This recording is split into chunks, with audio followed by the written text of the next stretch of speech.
Kumlen and a block of motors. It's Daf. Today's Daf is Daf. Nun Dalid. Nun Hey Amad Aleph. It is the Shchedish. Today the Shchedish Ear. So yesterday we learned the Gemara. We're discussing regarding Hara, that the relations for a Yevama is you don't have to consummate it. If you just initiate the relationship, the intimate relationship is already considered that you are kaina. And we learned out, we asked where we learned it from. We started out learning it from Nida, and then we learned out from the brother's wife, which also mentions the word Nida. And then we learned out from the sister of your father, the sister of your mother. But the Gemara concludes, we learn out from the Hekesh Rabbeinu Yoina that were basically that all our rayas are compared to each other. And then we started discussing about that your uncle's, your father's brother's wife. It's only your father's paternal brother. When it comes to your sister, it's maternal or paternal. It is awesome. And now the Gemara is learned. The last thing we learned was an interesting case, and we also said that the sister of your father is paternal and maternal. So the sister of your father, paternal, maternal. Your sister's paternal, maternal, but your father's brother's wife is only paternal, not maternal, not like the others. Then we had a case here where somebody married 5 women each time he thought that his wife died. They were also the first and second wife were paternal sisters, the second and third were maternal sisters, the third and fourth were paternal, fourth and fifth were maternal. Turned out to be was all not true. So we said that ended up that the first, third, and fifth wife are his wives. Second and fourth are not because they're sisters of your existing wife, and therefore their condition was not chal at all, and therefore it's not considered your wife. Okay. Now says the Gemara, Alma, from the case that we learned before, it's quite obvious that Achois Ishta, when it comes to the sister of your wife. So this is, again, we're going to discuss whether it's paternal, maternal. When it comes to your wife's sister, you're not allowed to live with her, you're not allowed to marry her as long as the wife is alive. It doesn't make a difference, paternal and maternal, because we say clearly that we say that the third one is considered your wife and not the second one. Why isn't the second one your wife? Because the second one is not your wife, because it's the sister of the first one, therefore paternal sister, therefore the third one is considered your wife. But what happens if the second one would have been considered your wife, then the third one would not be, even though they're only maternal sisters? So it's clear that you cannot marry a maternal sister either. Says the Gemara, Minola, and how do you know? How do you know when it comes to the sister of your wife is no different, paternal, maternal? So Gemara is going to explore different ways. We learned yesterday that your sister is no different, paternal, maternal, so your wife's sister should be the same. The same, there's no difference. So too, your wife's sister also makes no difference. Says the Gemara, 1 second. What about your father's brother's wife? It's only if it's your father's brother, paternal brother, not maternal. Mother doesn't mean only paternal. Means only paternal. And so when that's a mistabed, it makes more sense. You have 2 choices. Should we compare it to your uncle's wife, or should we compare it to your sister? Your wife's sister is similar to your sister more than to your uncle's wife. And why is that? These are your personal relatives. So you're learning your wife's sister from your sister, which is very similar. That's a generation before. That's your father's brother's wife. I'd rather learn for your uncle's wife. Why is that? She can't die by kedushin. Both of them are natural; they're not biological. This was through kedushin. Your wife is through your sister became because you married your wife, and your uncle's wife because your uncle married her. They're very similar. It's more similar rather than your own sister, which is biological. You're right. Forget that. We're not going to learn from your sister. We're going to learn from the other case we learned yesterday that it's your brother's wife, and your brother's wife is forbidden to you. Makes no difference if your paternal brother or your maternal brother, your brother's wife, even after you divorce her, she is forbidden to you. The mitzvah of Yibum, if there's no children, only is on a paternal brother, a brother of Nachla, not a maternal brother. But the Isser of living with his wife applies paternal and maternal. Because in fact, this is in two respects, it's very similar. The double adekadushin, your brother's wife and your wife's sister are both through marriage, not biological, and they're on your level, they're your relatives. Says you want to find the age of Gufim. How do you know your brother's wife is maternal as well, also? The time you learned, Erbas, says a pasuk, Erbas, don't reveal the erba of the brother's wife, and this is the erba of your brother. So we dash and say it says Erev, the wife of your brother, regardless of which brother it is. Just regardless. After maybe it's only paternal, but in fact, it makes sense. So Mar says it makes sense to say both. You're not live with your brother's wife, look, you live with your own sister. There's no difference there between what gender, same over here, which paternal, maternal. Or maybe as we said before. We go to your uncle's wife. Chayiv kan v'chayiv does your uncle's wife. Mother does him in name. Your uncle's wife is only paternal. I've come in name. So to your brother's wife to be paternal. Needle which one is more comparable? Done in kreve atzma, your own relatives, and therefore your brother's wife and your wife's sister are similar. They're your relatives. Don't bring a generation before your father's brother's wife. I can argue the other way around. Done in Dova Shaykh Kedushin, that was not biological, that was through marriage, but Dova Kedushin, your brother's wife Kedushin, not your own sister, she's a Mela. Your own sister is an issue that comes from itself. It's a biological thing. Therefore the pasuk says, Ervas Achichehi. It says in the pasuk, Ervas Achichehi, which is extra, well, darshan, that even maternal, maybe not even aim. No, maybe we need it. Maybe Ervas Achichehi is extra, but we need for another drasha. No, it has to be paternal brother, that his wife is forbidden. So what he keeps looking for. The Yeshla Boni B'chai, she has children while her husband's alive and then he divorces her, you cannot marry her. The Choda the Ein La Boni B'chai, one is if your husband is still, if Reuben is still alive, divorces her, there were no children, also you cannot marry her. Says Gemara, Ein La Boni B'chai, there were no children while Reuben was alive, and Reuben divorced her, Reuben is still alive, we learn after Rav Huna that says that we learn from Nida, just like you need that even after the Issa is over, because as long as the cause of the Issa is around, it's also so the same thing over here. That as long as Reuben is around, it is awesome. It is awesome, even though Reuben divorced her. So it goes back to the. So we don't need the extra pasuk. That's why we can learn from there. Beimina or Beimina aim. This is what I write. Sorry,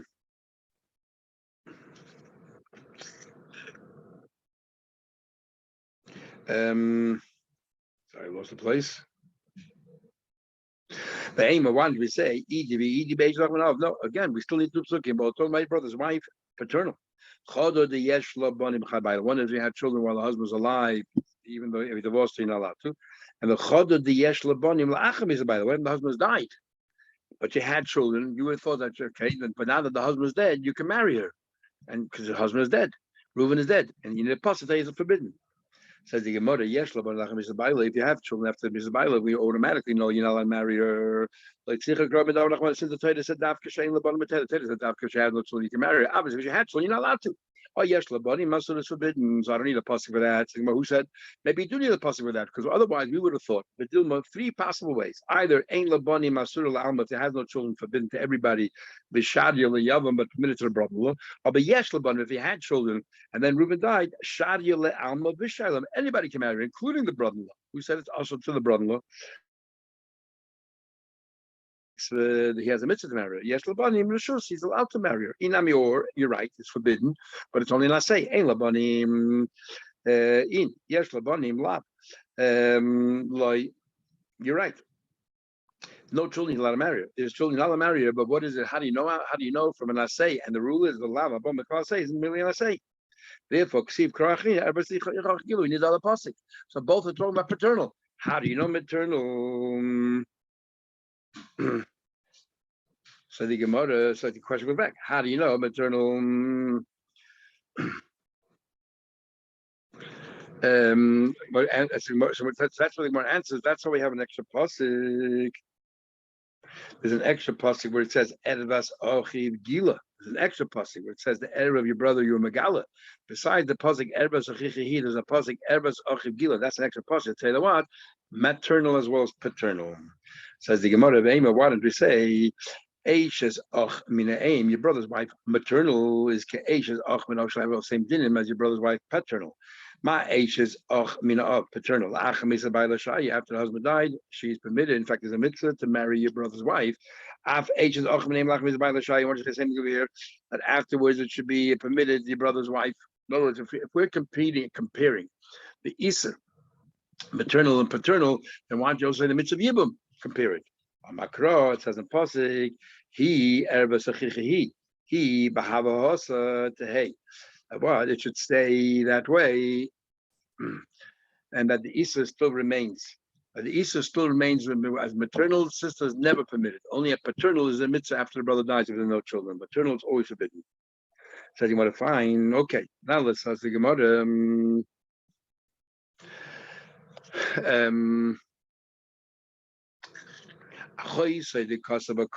Now that we have the Hekesh of Benyana, we compared everything to each other. Why do we find a few psukim has the punishment of Kaddish? Obviously, it teaches something. What is it? Why? But by your sister, it says the word Kaddish, the punishment. Look at Rabbi Yechon said. He also called he did a number of arayos in one hell and one forgetfulness. He did it by mistake. For each was a mistake, you have to bring a chatas. You bring separate chatos, so one chatas for them all. For each one. How do I know? Because it says kaddish and specifically by a separate one, which is the need. Is to tell you what, and each individual has their own kaddish, and each kaddish brings with it a carbon chatas. Says the Gemara the Amar says kol chayove krisis bechlal hoya. He says we need the kaddish by a chayse for another thing altogether. He holds that chayve kaddish do not get a lav, do not get malchus, because the Tater, when they wrote the Isser, they only meant it for kaddish, not for malchus. And that's how do we know that? Because it says kaddish by a chayse. You're all included. Why does it say kaddish by a chayse? To get you to tell you that you only get kaddish, you don't get malchus. And if people warned him, you'll get malchus if you have incest, for example. You don't get malchus at all because it's a lab shenit and lazarus kaddish and not for malchus. So the Chalak Minol, how does he know he no longer has an extra kaddish by a chayse? How does he know that each individual gets a separate chatas? The Gemara Nafkala, where he learns it from. The pasuk says, "Vel isha benidas tumasa." When a woman wants a nida, you shouldn't get close. Why does Elisha just say el nida? Elisha's actually tell you that each isha is separate, and every single isha in the pasha is to tell you separate punishment. Okay, the dosa by your uncle's wife, the kosa barachman said you get cut it, and then furthermore, it says that also you will be childless. Lumali, why do you have to say that? Why do you have to say that? We already know you will get kaddish. And here it adds that you'll be childless. Look at the Rabba, the teacher what Rabba said. The Rabba has a question. See, but one pasuk says, you will be for past tense. Another one says, Aridim Yamusu, the person sleeps with his uncle's wife. Aridim Yamusu, they will die in the future. Aridim. No, there's one thing to be talking about kids you already had, you will lose, and one's talking about the kids you have afterwards, you will lose. Yes, if you already had children, you'll bury them. And if you had no children yet, you'll only have them after your Aveda. When you pass away, you'll be passing away childless because they will pass away. You mostly have to say both. You and all those who were living ready will die.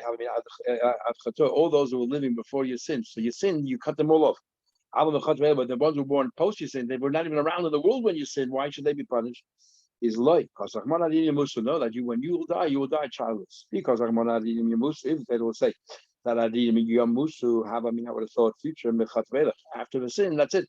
But those who were born before and they already have the separate independent lives, maybe they shouldn't perish on account of your sins. If you need them both. Says the Gemara. Traces my cut towards the end talks about what the Mishnah Shemayim also what happens to the children. Now we learned before when we were talking about hara that the initial just starting the penetration is already enough to be kinded by Yevamos. And we learned that applies to all chayav krisis. Hara is as well. We learned yesterday from the Psukim that hara is enough to be mechayiv all the chayav krisis. Now we want to know what about chayav lavin? It's only a sin. Also, do we say that it's only when he consummated, or even just the beginning of penetration? Hara the chayav lavin on how do you know? Because the Torah said the word shichvaz zera. When a person Shivcha Charufa is a Shivcha Kananis that married an Eved Ivri. The master has the right to do that. And we say that the marriage is not a full marriage. Normally a full marriage, if you commit adultery, Chayim Misa, but in the Bezdin. Over here, it's only a lav, and you bring a carbon ashim. So it says in the pasuk that if somebody sleeps with the shif harufa, and uses the word shichva zera can only happen when you consummate. Why does the Torah spell out shichva zera here? Because the chayav elav, generally all of the chayav elavin is only hara. Here, it is that you need a full consummation. You need shichva zera. An argument whether this is only referring to the carbon ashim or also even to the lav itself. Are they like two independent punishments, or is it like two dependent on each other? Adrabah, why don't you say the other way around?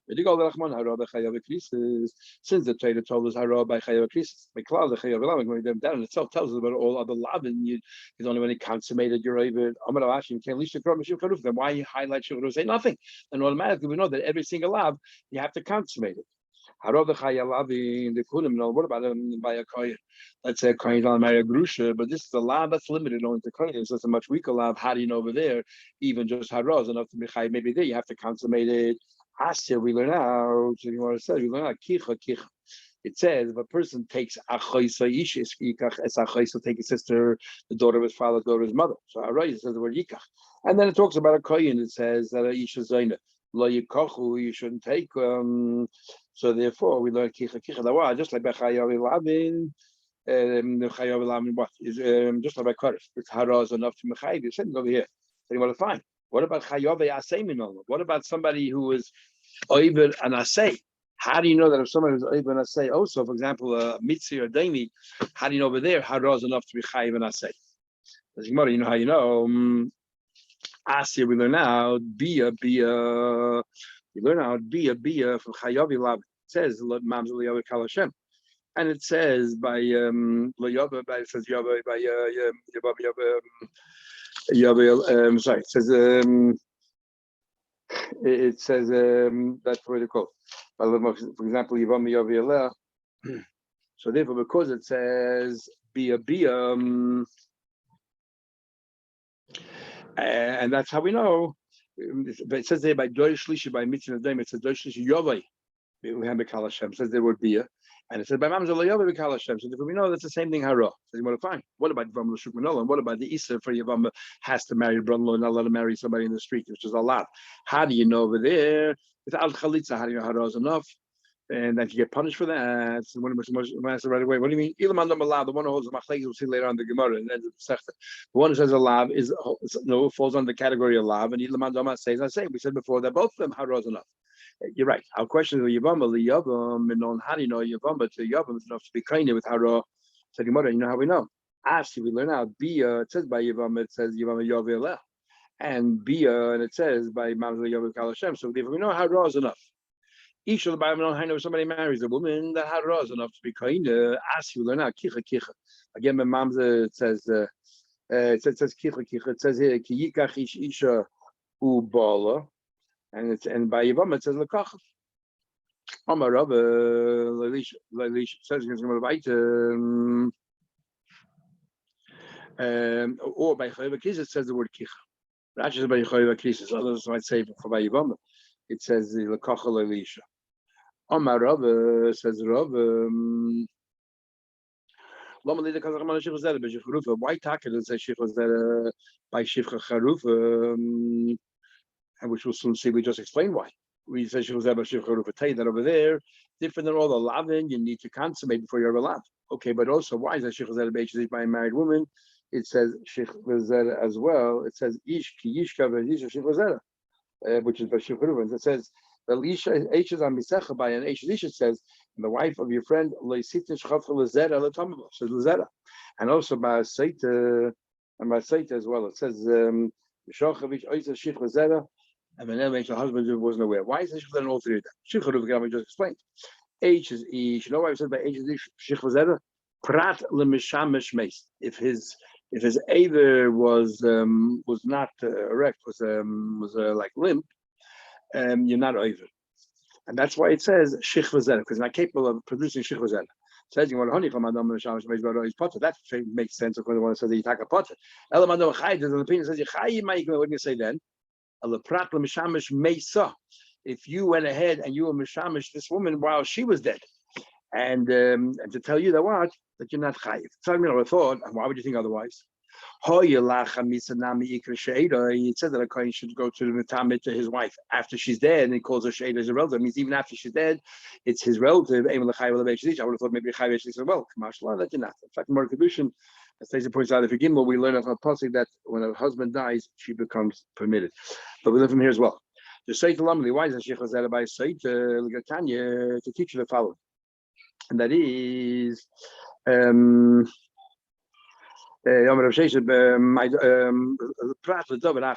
exception is if he warned her about something else. If it doesn't produce Sheikh Hazara, there's no laws of Seit. She's forbidden to husband and so on. She has to drink. When something else. If you warned her, don't be intimate with this guy. I know that you either I know that that's what you're interested in, or she actually said, or he actually just warned her. Either he didn't say, but he knows that's what it is, or he actually spelled out because you will have unnatural or anal relation. Amalei Rabbi says, Rabbi Mishpeh Isha. What's the difference? Mishpeh Isha, whichever way, regardless of conventional, non-conventional way, there is a site. So what's it coming to exclude? Rabbi Prat, she killed everybody. He warned her, I don't want you to be close. I don't want you to press your bodies against each other. That's sufficient. That's we would have thought. There's a site that tells you no. There's no Isra over there. Just it's princess. It's not sneers. The Torah should answer that. He said that if you take out your male limb and you and you hug it against her body, that you would have thought that's very also. That's a lot more than just being close to each other. And Kamashlan, there's no dinner side to that. We can have a machlekes what exactly hara is. We said hara is kind of also kind of by a woman. What is hara? Now we can have two opinions. Whether hara, actually three opinions. Whether hara means when you begin the penetration, or the hara mean even before penetration, you just have your male member there and you're touching from the outside, or it's that whole stage from when you begin, from you touching your member, it's called neshika, when you're just touching, to hachnos zatora, when you begin the penetration. So this makes sense. According to one of that's that hara is achnos zatora. What's this? So neshika is not definitely is not part of it. Therefore, it's not saita. Element of the neshika. One of hara is neshika. So that is a saita. Because you have already usher, it's already an elva. I'm going to say then, go back to what the Rabbi said. That you warned him about that just being pressing your naked body against earth, and your body against earth. It's only princess. Why would you think that it's a saita? I would have thought that the whole idea of saita is paid to the Baal Tolachman. It's all to do with what makes the husband upset, and it upsets the whole shalom bayis. He's worried because he warned her about it. Commercial and not so. On Mashmul, now we'll analyze a bit further. So Shmuel said, what exactly is hara? On Mashmul, hara zunishika. Shmuel holds hara is not the beginning of penetration; it's a step before that. It's just when your aver is touching the body. Moshul Adam, this is a moshul person. Why? And what's the svara? If you place your finger on your mouth, it's impossible not to penetrate something here. If your aver is right there, it's impossible. It didn't actually enter for a second. Therefore, it's usher. That's what Shmuel says. So Shmuel holds that he's machmed hara is even just in the shika from the surface.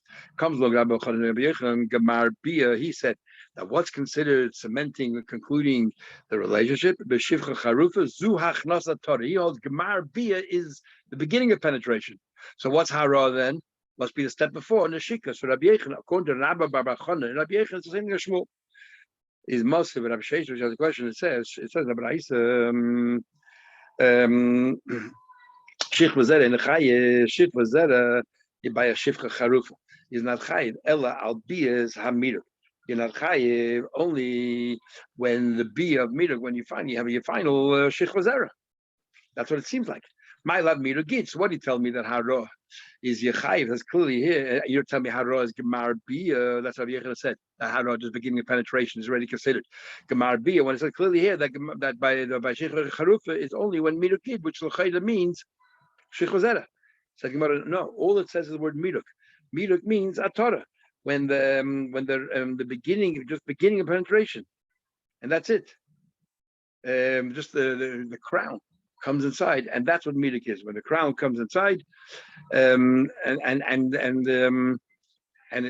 you climax that. So you want to came along a I say that hara zu hachnos Torah. I say that just the opposite. I say that the beginning of penetration, that's hara, and gemar bia is the end. And that's when you chayiv. Gemar bia. So they told him, but Rabbi Bachana said very differently. He said, Oy iyu shekaroi or anoshakli. One of us is a liar. Either he is a liar or I am a liar. As in the previous Gemara, we tried to a few days ago. We tried to reconcile how is it about kapara, and and Rabbi Yechon argued whatever he said, and we explained how each one made their mistake. Here, there's no way of reconciling it. Either he said this or he said that, which is the achnos Torah is a hara or the neshika is hara, and therefore he says one of us is making a mistake. He's using a very strong language, very colorful liar, but he means one of us is making a mistake. He also Ravi, when Ravi came along to Rabbi Yechon, hara zu achnos Torah. Ravi came along, he says the hara is the beginning of our Torah, which again is not like, which is like Ravdimi and not like Rabbi Bachana. Rabbi Bachana said that achnos Torah, that's the end, and here we have two of them, Ravdimi and Ravi, who both say that no, achnos Torah, that is hara. Please, no question. The Rabbi Bachana. The Shmuel Mileva thing. All Shmuel said was that the neshika is considered hara, but he doesn't say what's considered conclusion. It could very well be that Shmuel holds that from the neshika until hachnas, including the beginning of penetration, is all considered hara, and what's considered only the final conclusion is considered when you get consummated. That's considered the gemar bia. Or does Shmuel hold that the neshika is hara, and that beginning penetration is already gemar bia? It's not clear. Who says he argues?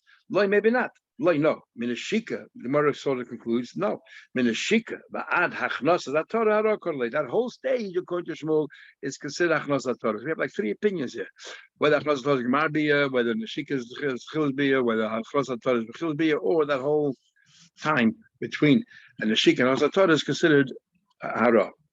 When up Shmuel by Yehuda came along, he said, hara, that's the hachnosas haTorah. Why gemar bia is gemar bia mamish, and what's gemar bia? Gemar bia mamish. Rabbi Yechon holds, like we said before, in the name of Ravin and the same Ravdimi, Rabbi Yechon holds that hachnosas haTorah, beginning penetration, that's hara, and gemar bia is gemar bia. But he clearly spells out, not like Shmuel. He holds anything before the penetration, even just the shika, is considered before the act, and you're not chayiv at all. And he's potter upolig ad Shmuel, and argues on Shmuel the way the Gemara understood Shmuel. He argues on Shmuel. Okay, we'll stop here. I go to Chaydish and continue in Mitzvah Shem tomorrow.